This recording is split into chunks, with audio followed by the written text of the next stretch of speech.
exposed to stressful stimuli, you keep your cool much better at the psychological level, at the body level, and at the brain level.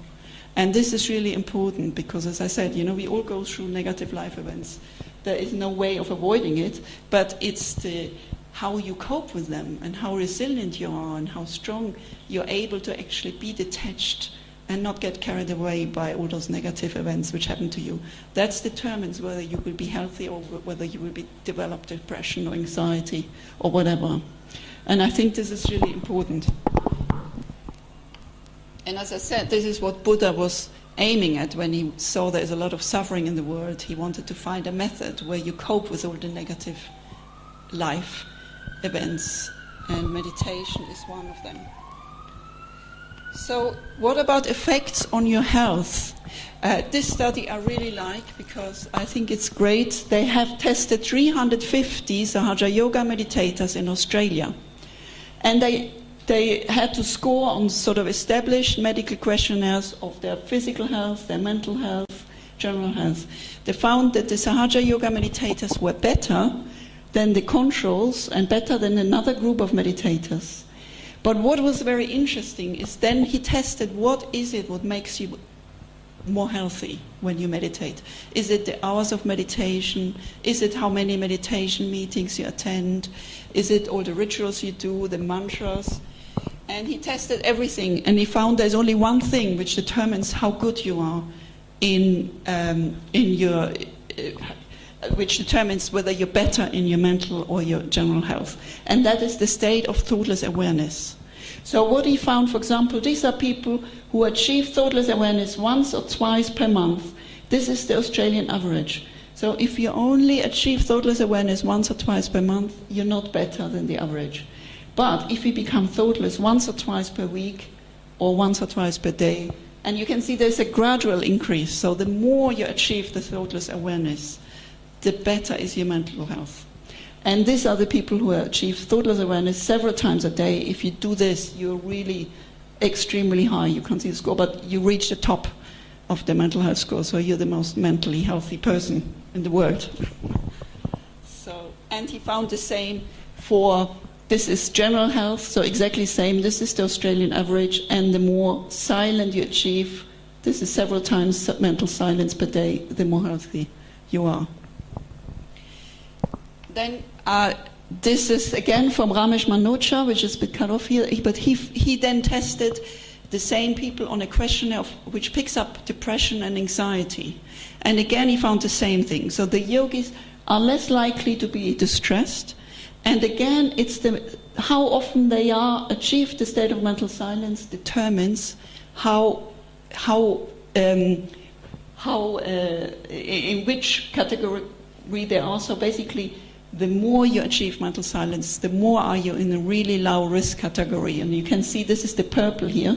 So those who achieve mental silence several times per day are really in a low risk category, which means they will never develop depression or anxiety. So if you meditate regularly, you're very unlikely to develop depression or anxiety. And this is important. The WHO has published data where 1 in 3 will develop depression. Is already, at the moment it's 1 in 4, but this will increase in the next years.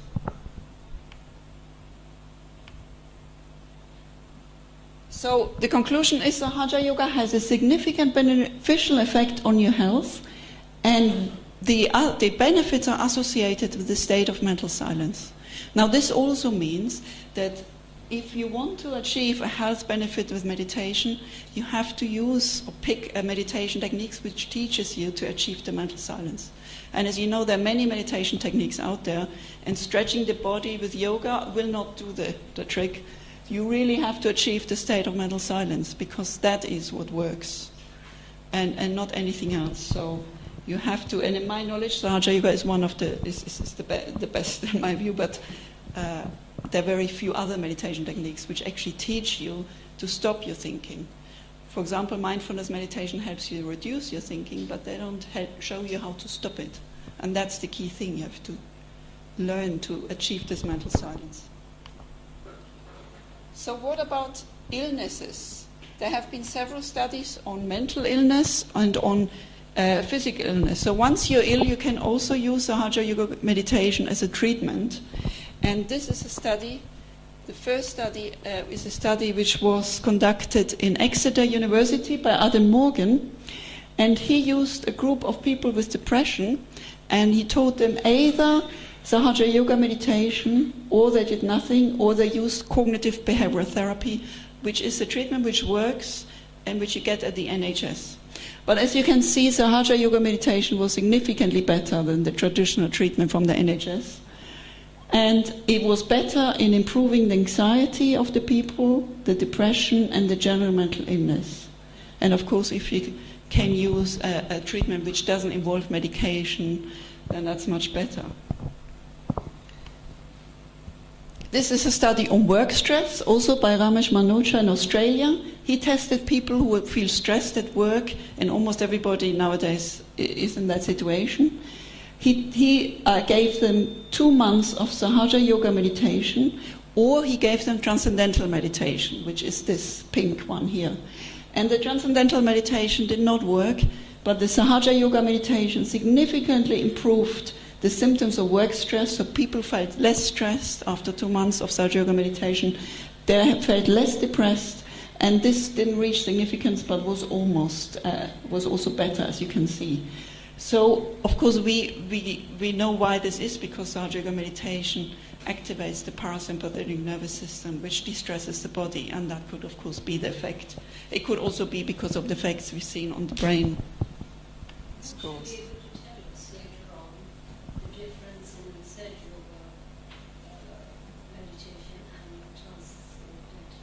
Yeah, I can talk a bit about it. So this is a study by Wolfgang Hackel in Austria. He tested meditators and he checked after a year whether they would stop their drug consumption. And of course this was anonymous. What he found is that after a year, only 77% still took their drugs, and they took all sorts of drugs, cocaine, heroin, marijuana, and alcohol, whatever. But what is really remarkable that after only 1 week, he found a reduction in the drug consumption in almost 60%. And this is quite remarkable. There's no other treatment you have where you actually stop taking your drugs so quickly after only 1 week. And I think this is because what they've shown you, that Hatha Yoga meditation activates those beta endorphins, dopamine. You have all these happy chemicals released, which you also activate with the drugs. But if you can achieve it with meditation, then you don't need the drugs. And of course the drugs have side effects. And if you take drugs for a long time, you have a rebound effect. You develop anhedonia and you don't find any pleasure anymore. So this is of course much better because this doesn't have any side effects. And cheaper. And it's cheaper, much cheaper. Well, that's also true. This is a study I was involved in where we tested effects on attention deficit, hyperactivity disorder. These are children who are restless, hyperactive, and inattentive. So we thought, of course, meditation would calm them down, but also we thought because meditation enhances attention areas of the brain, it would improve the attention.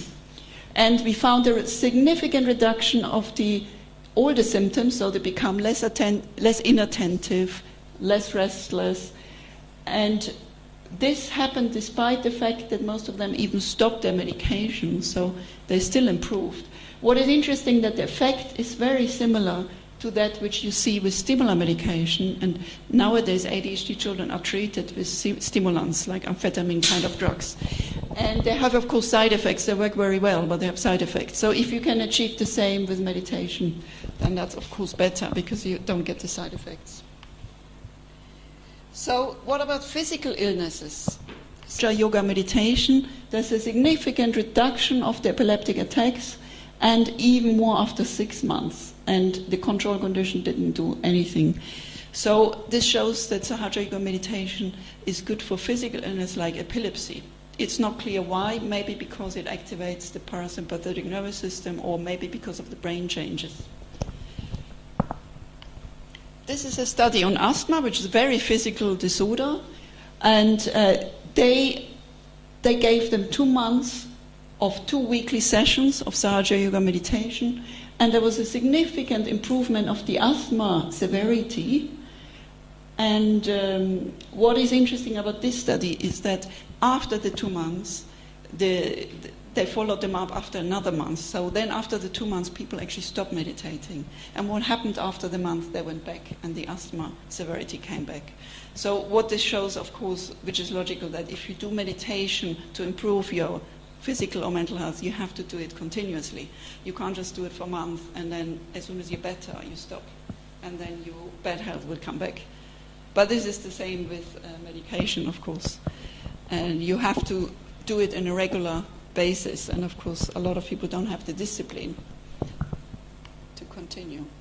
This is a study on menopause. Again, very interesting. He found a reduction on the hot flushes, which was very similar to the hormone replacement therapy. And hormone replacement therapy is associated with cancer risk. So it's, of course, better to use this rather than a drug which predisposes you to cancer. So Hatha Yoga meditation has shown beneficial effect on mental and physical health, and there have never been any side effects. So all the studies so far have been positive. So to conclude, so we've learned that Hatha Yoga meditation enhances the parasympathetic nervous system. That is crucial for the restoration of the body functions. What we will do is activate this limbic system, which is where my last slide is. If you follow this slide, you will see where we're going. And this is exactly the kingdom of God, the mental silence. And if you want to know more, there are a few web pages which tell you more about the research. Thank you.